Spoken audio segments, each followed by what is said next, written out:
versículo 11 en adelante dice, de 21 años era Sedequías cuando comenzó a reinar y 11 años reinando en Jerusalén. E hizo lo malo ante los ojos de Jehová, su Dios, y no se humilló delante del profeta Jeremías, que le hablaba de parte de Jehová.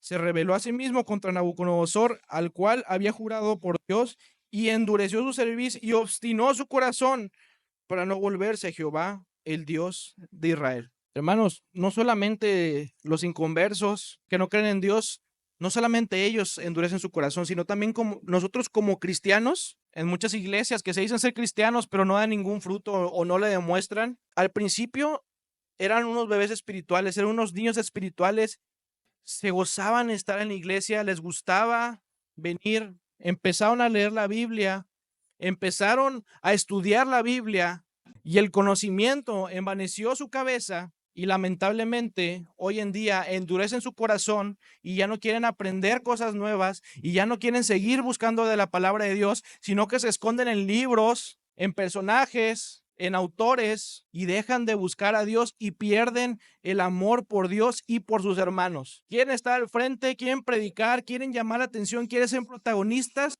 pero tienen un corazón enamorado del protagonismo espiritual y están muy lejos del amor por sus hermanos.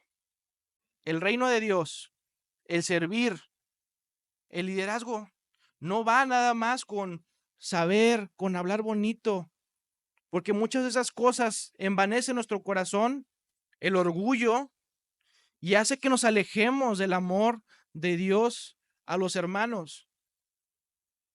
Tú no te puedes creer mejor que otros cristianos por pecar de diferente manera que otros. Ok, tal vez hay un nuevo creyente que está batallando con el alcohol, con las adicciones, con problemas fuertes, aparentes, pero tú también tienes un problema tal vez de orgullo, de lujuria, de mentira. Tal vez nadie se da cuenta, pero sabes que tú lo tienes y también pecas. Y muchas veces, hermanos, lamentablemente en las iglesias sucede que miramos a los demás para abajo solamente por pecar de diferente forma que ellos, y todos somos pecadores. Y debemos de tener la misma actitud de humildad y humillación a Dios cuando vamos a Él. Entonces, por eso Jesús le dice a estos fariseos en Juan 8:44, vosotros sois de vuestro padre el diablo y los deseos de vuestro padre queréis hacer. Él ha sido homicida desde el principio y no ha permanecido en la verdad porque no hay verdad en él. Cuando habla mentira de suyo habla porque es mentiroso y padre de mentira. Y como lo comenté anteriormente, por eso había muy pocos, solamente unos cuantos que le preguntaban a Jesús, Jesús, ¿qué quieres decir con estas parábolas? ¿Qué quieres decir porque no entendemos? Hermano, preguntar no es malo. Yo tengo una sobrinita, bueno, es hija de mi prima Betty, tal vez algunos de ustedes la conocen.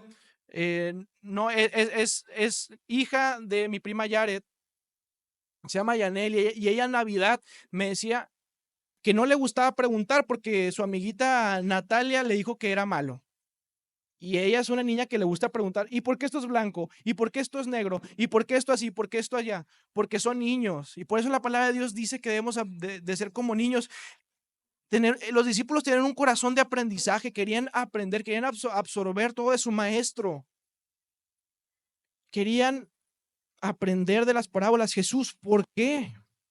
Hermanos, nosotros también tenemos que tener ese corazón de aprender y de querer ver la palabra de Dios. ¿Qué es lo que significa? Hay una actividad en la iglesia, yo soy el primero en estar ahí. Ahora vienen unas conferencias.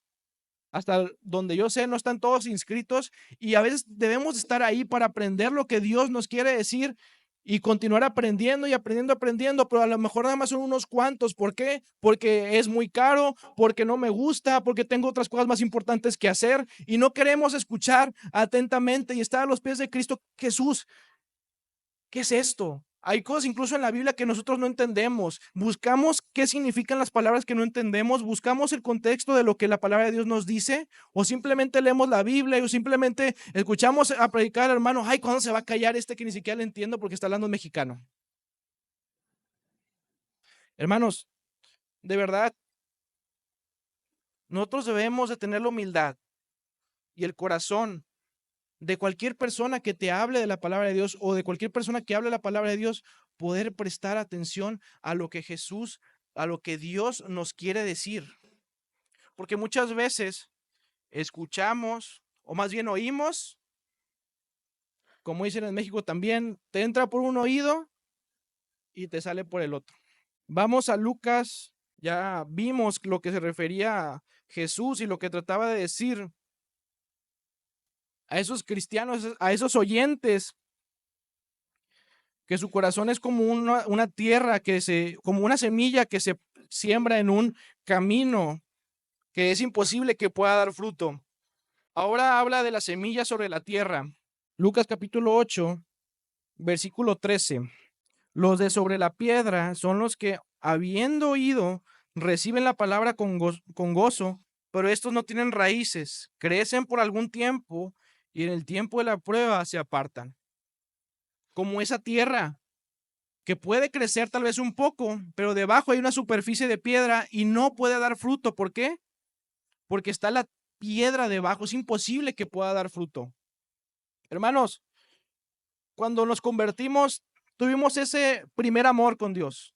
Escuchábamos de la palabra de Dios, tal vez nos discipulamos, salíamos a evangelizar, pero con el tiempo perdimos ese enamoramiento por Dios, por su obra, por su servicio. Hermano, no es posible que tú hayas tenido un encuentro tan grande con Dios y sigas siendo la misma persona de hace 8 años. Dios no quiere que tú nada más te quedes sentado en esa banca. Dios quiere que tú también participes, que tú les hables a otros de Cristo. Tal vez tú tienes un llamado y no lo quieres poner en práctica. Tienes una iglesia con muchas áreas de oportunidad de servicio. No es posible que nada más te quedes sentado y no hagas absolutamente nada. Tal vez te desanimaste, tal vez pasaste por algo, tal vez viste, no sé, te desanimaste porque tu líder, tu discipulador o otra persona que viste que admirabas ya no es la misma persona o cayó o no lo sé. Yo no sé por qué has dejado de acercarte a Dios, pero Dios quiere decirte, hijo, vuelve hoy a mí. Dios no quiere que nada más la palabra sea sembrada y te emociones al principio. Dios quiere que continuamente des fruto que permanezca.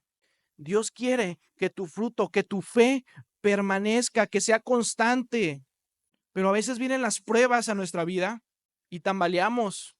No confiamos en Dios. Muchas veces cuando está la prueba, tú le pides a Dios, Dios, cambia mi situación, cuando Dios lo que quiere cambiar no es tu situación, Dios lo que quiere cambiar es lo que hay dentro de ti. Entonces, pedimos mal a Dios, pedimos a gritos que nos saque de esa situación, cuando Dios quiere cambiar, quiere moldear tu interior. Entonces somos como los cristianos, como esa semilla que es sembrada en una tierra que debajo hay piedra, que no puede crecer, que al principio da indicios de fruto, pero al final no da nada, no da nada de fruto. Hermanos, muchas veces hemos pasado por enfermedad, por situaciones cruciales en nuestra vida. Yo incluso he tenido familiares, amigos que han sufrido de un cáncer muy fuerte, que han sufrido un secuestro, que su vida pendía de un hilo y literalmente se salvó la vida en el hospital dándole golpes de electricidad al pecho. Ahora sí me voy a acercar a Dios. Mi hijo está secuestrado, ahora sí me voy a acercar a Dios. Tengo un cáncer, ahora sí me voy a acercar a Dios y Dios te sana y tienes un gran testimonio y Dios te usa y empieza a compartir ese testimonio, pero después de unos meses se te olvida y te apartas de Dios. ¿Por qué?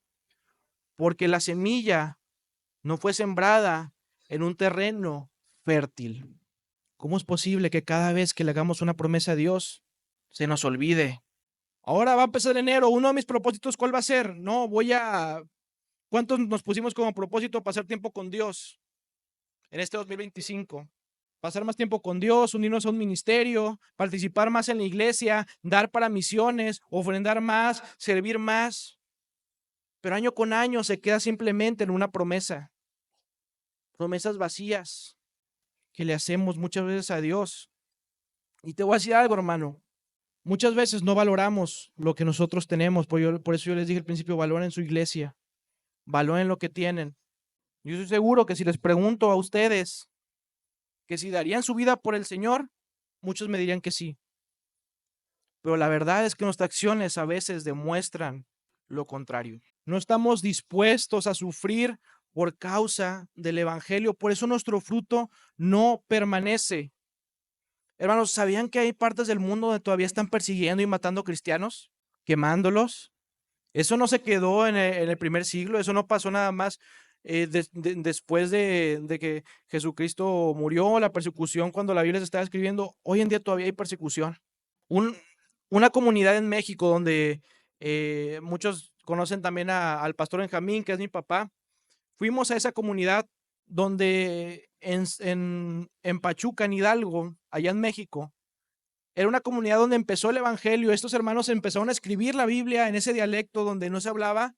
Era una comunidad católica, como en tiempos memorables, como en tiempos antiguos, los católicos quemando, golpeando a los cristianos. Todos estos hermanos que perdieron su casa, los despojaron de su tierra por profesar su fe. Eran unos hermanos, era un grupo como de 200 hermanos que los habían sacado, que habían perdido su casa, que los colgaban. Tuvimos el testimonio de una hermana que la golpearon entre más de 20 hombres. ¿Para qué? Para que ella dijera ante la comunidad que el cristianismo, que el Dios, que su Dios ya no existía, que se habían equivocado. Miren todos estos hermanos que están ahí, están en un gimnasio porque fueron despojados. Esto no es una conferencia de alguna iglesia, esto es un grupo de hermanos que fueron despojados de su tierra por predicar la palabra de Dios. Había niños recién nacidos ahí. Este era un niño que estaba cantando feliz, como si nada pasara, porque su familia y él decidieron creer en Dios.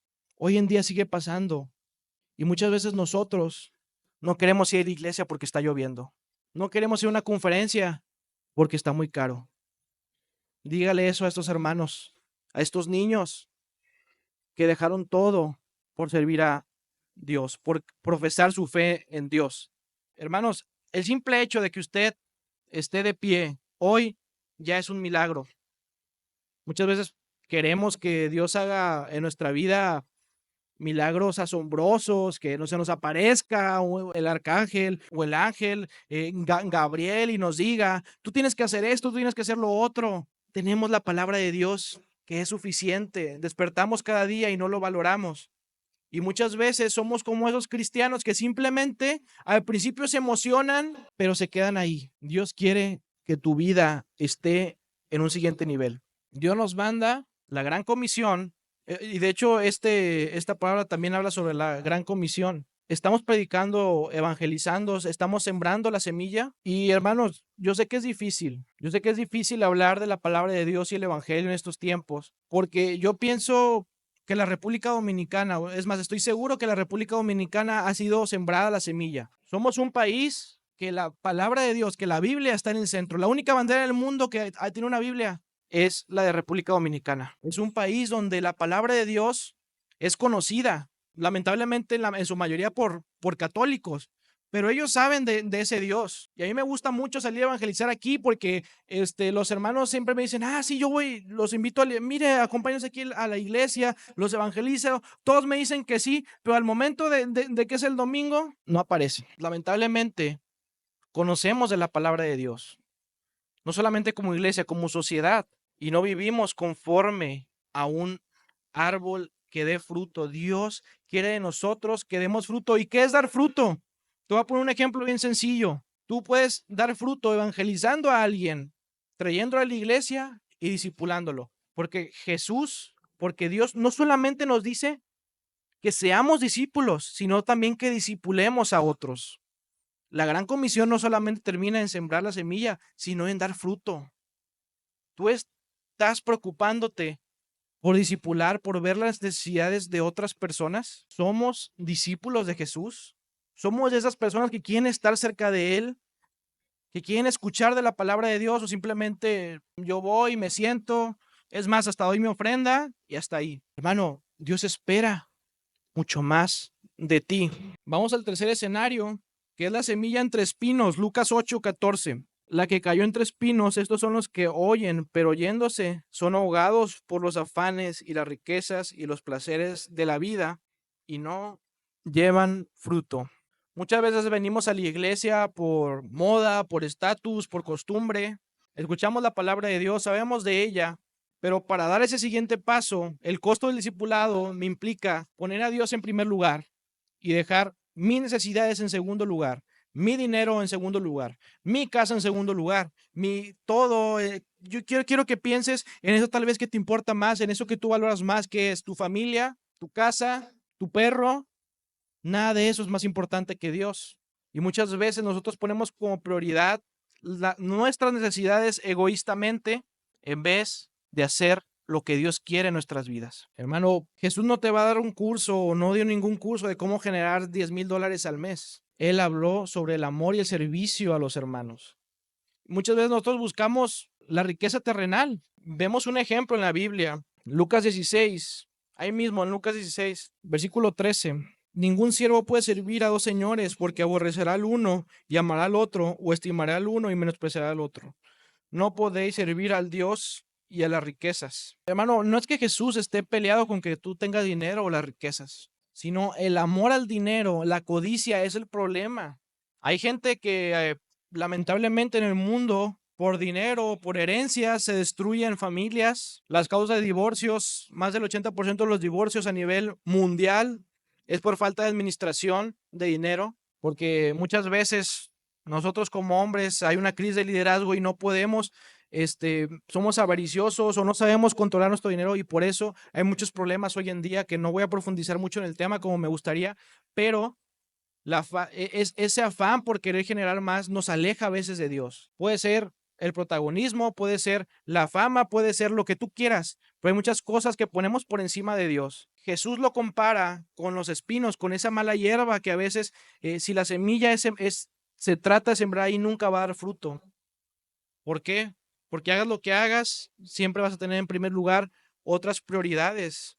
Vemos incluso la parábola, la enseñanza de Jesús sobre el joven rico. La palabra de Dios dice, no voy a ir ahí por cuestiones de tiempo, pero la palabra de Dios dice que mirándolo, lo amó. Dios amaba, Jesús amaba a ese joven rico y cuando lo vio y vio que cumplía con todos los requisitos, con todos los mandamientos, y ok, ¿me quieres seguir? Deja todo lo que tienes y a los pobres y sígueme. Entonces ese joven se fue triste porque tenía muchas posesiones y no pudo desprenderse de lo material para venir con Jesús y seguirlo.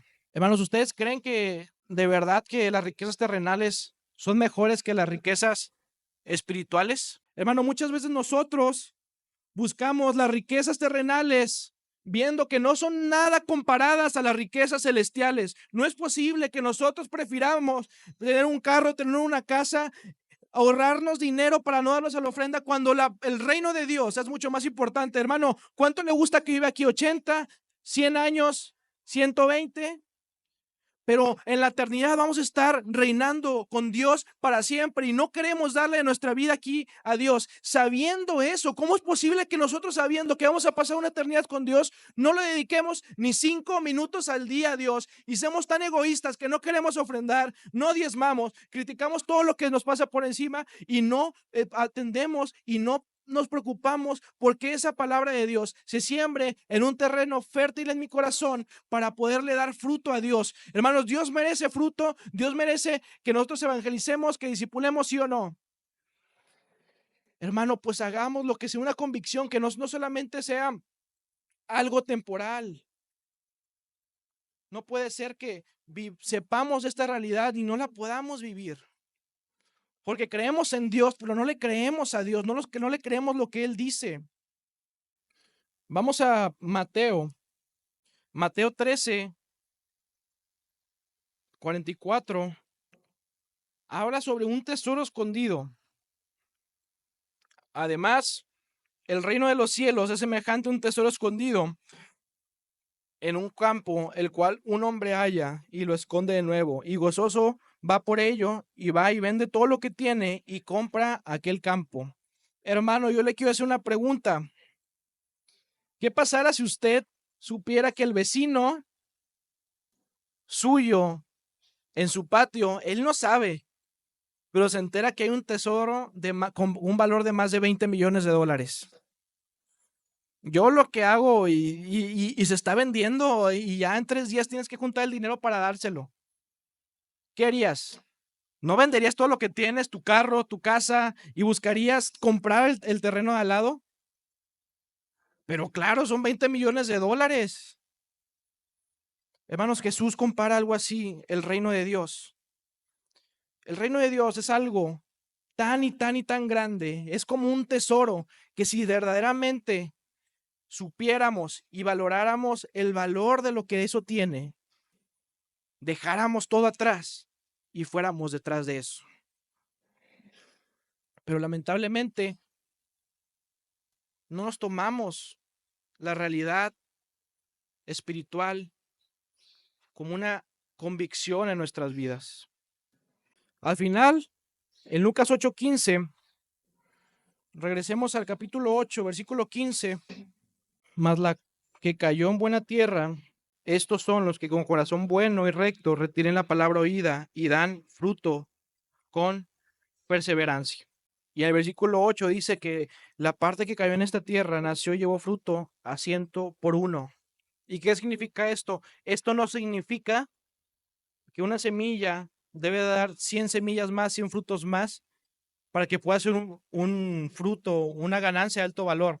Lo que se refiere aquí es que lo que se invierte en una semilla, el fruto a 100 por 1, es que cada vez que esa semilla da su fruto, si esa semilla me costó $1, cada vez que esa semilla da fruto, lo que genera eso son más de $100. Cada vez que esa semilla da fruto, cada vez que ese árbol me da fruto, me da 100 veces lo que yo invertí en esa semilla.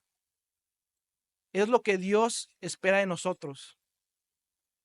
Que lo que se te dio a ti, que esa semilla que se sembró en ti, ese fruto que se sembró en ti, tú lo puedas multiplicar. Hermanos, imagínense si esta iglesia, que si de por sí es grande, si cada uno de nosotros nos propusiéramos traer por lo menos 2 personas nuevas al año. 2, tu vecino y un compañero de trabajo.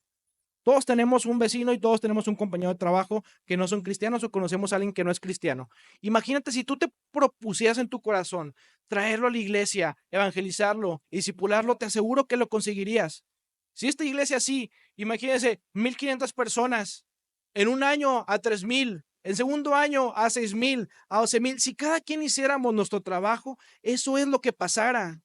Si cada uno de nosotros tuviera un corazón dispuesto y con una tierra fértil, pero tenemos un corazón a veces duro.